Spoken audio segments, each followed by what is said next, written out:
দুইজনের কাছ থেকে তাদের শরীর থেকে 5,000 ইয়াবা উদ্ধার করা হয়, ভিতরে যে রাখে। এবং গাড়ির ভিতরে যে সুটকেস ছিল সেটা খুলে তারা গড়েছে, ওখানে প্রায় আরো 59,000 অর্থাৎ 64,123 পিস ইয়াবা উদ্ধার করা হয়, যার বাজার মূল্য হলো 1,92,36,900 টাকা।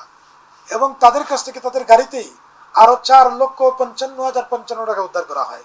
আর যে গাড়িটা আমরা জব্দ করেছি নোয়া মাইক্রো, এইটার বাজার মূল্য মানে এটা তাদের যে দেখিয়েছে এটার মূল্য হলো 44 লক্ষ টাকা। ওনার 5টা মামলা আছে, পাশাপাশি আমরা জিজ্ঞাসাবাদ করেছিলাম। সে গোপালগঞ্জ না আরো অন্যান্য জায়গায় সাপ্লাই দেয়। গোপালগঞ্জ তার মেইন মার্কেট হলো গোপালগঞ্জ। সে নিজে সরাসরি বিক্রি করে না, তার অনেক ফলোয়ার আছে যাদের নাম সে বলেছে। অনেককে আমরা আগেই জেলে দিয়েছি, অনেকেই পলাতক আছে।